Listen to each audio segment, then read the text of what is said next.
Let's imagine something for a moment. You're born in 14th century Europe. You're not born a noble or a peasant. You're born into something so much worse, a cursed bloodline. A life already mapped out for you in blood and terror. A fate so awful, it's said to be a destiny that even the devil himself would beg to pass on. Now, this isn't going to be your typical history lesson. No. For the next few moments, we're going to put you inside this life. We're going to walk through it, step by horrifying step. Because this is your story. Your childhood, it's lonely. Other kids are out playing in the fields, but you're kept inside. You can hear them, but you can never join them. You see people in the village, they don't just ignore your house, they make the sign of the cross as they hurry past. Whispers follow you like your own shadow. Sometimes rocks hit the windows at night. You know you're different, unclean, but you're just a kid. You have no idea why. The truth comes for you slowly and then all at once. You're 7 years old and your curiosity finally gets the better of you. You sneak out down to the village square. There's a big crowd, a wooden stage, and someone is screaming. And right there, in the middle of it all, is a man in a dark hood, holding these strange iron tools. The crowd shuffles in fear, and for a second there's a gap. The man turns, and you see his face. It's your father. And your world just stops. That night, he sits you down, and he tells you everything. He is a torturer. His job, his purpose, is to inflict pain until he gets a confession. But here's the worst part. He tells you this isn't a job anyone chooses. It's passed down. Your grandfather did it. His father did it. And now, it's your turn. Any little dream you had of being a blacksmith, a farmer, anything, it just dies right there in that room.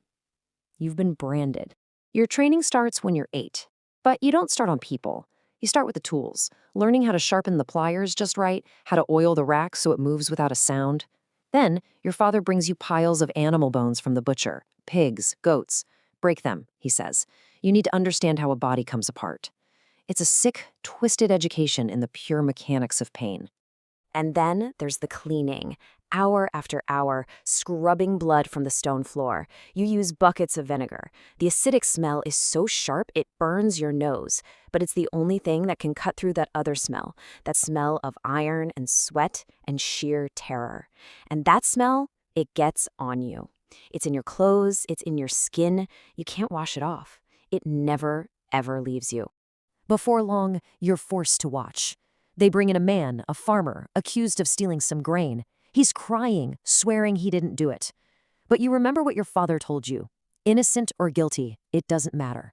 The job is to make them confess. You watch him use the thumb screws.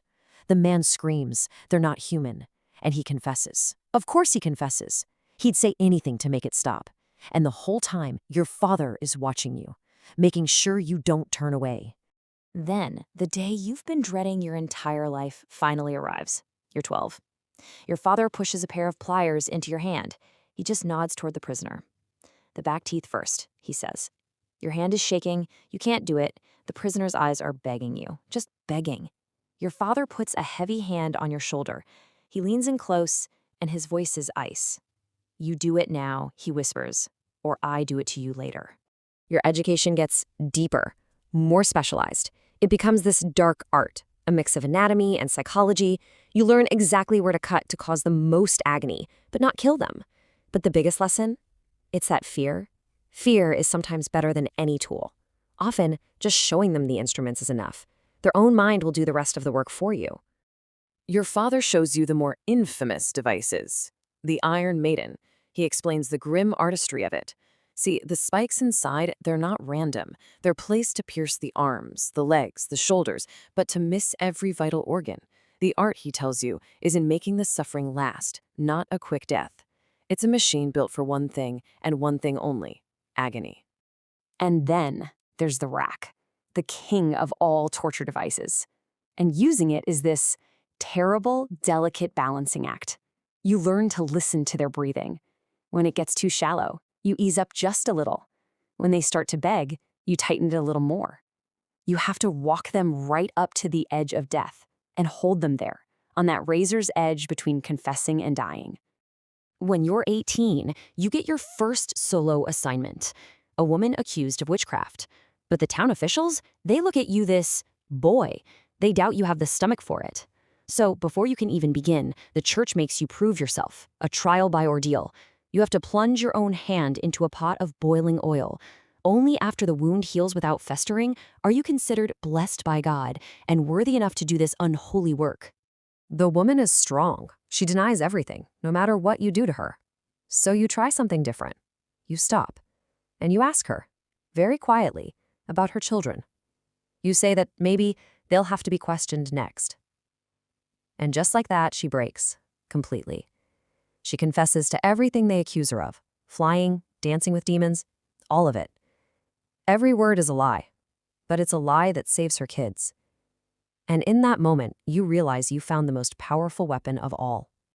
The years go by, and the terrifying truth is, you get good at this, disturbingly good. Your reputation starts to spread. They give you a name, the Bone Breaker. You're efficient, you're feared.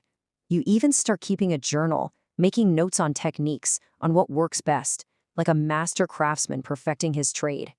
But the success? It's just another kind of prison. The town needs you, but they despise you. You're the monster they keep in the dark. No one will share a drink with you. No one will even look you in the eye. You live on the edge of town, haunted by the screams that play over and over in your head. You are completely and totally alone. Against all odds, you find a wife, another outcast, someone who knows what it's like to be shunned. And when your twin sons are born, you feel something you thought was gone forever. Hope. A tiny, flickering hope that maybe they can escape this. But deep down, you know it's a fool's dream. Hope is a luxury a man in your profession just can't afford. You hit 40 and your body starts to give out. All those years of straining, of gripping cold iron, it's taken its toll. Your hands start to shake, just a little at first, then more. One day, you make a mistake. You go too far, and a prisoner dies before he confesses. Your reputation, the only thing you really have, starts to crack. The great Bone Breaker is getting old. There's only one way to secure the family's place, to ensure you're not cast out. A solution that you fear more than your own death.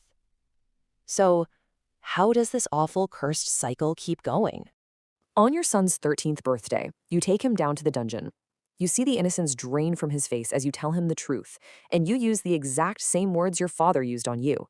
I didn't choose it, my father didn't choose it, and neither will you. He cries, he begs you not to, but it doesn't matter. There's no escape. The curse has to be passed on. You finally retire. Your hands shake too much to hold the tools. But it's not peace. It's just a new kind of prison. You live in the rooms right above the dungeon, and you can hear everything. You can hear your son continuing the family business. You die at 52. No priest comes, no one mourns you. They bury you in the far corner of the graveyard, the torturer's corner, kept separate from decent people, even in death. And that's the final horror of it all. In those last quiet years, you're haunted. Not by ghosts, but by the knowledge that you didn't break the curse. You passed it on. You did it to your own son. And every single scream you hear from downstairs is a reminder. This is all you'll ever leave behind. For you, the screams finally fade, but the story, it doesn't end. Because your son, he now has his own family. And somewhere in that same village, a little boy is starting to wonder why the other kids run away from him, why people whisper and look away when his family walks by. The cycle is unbroken.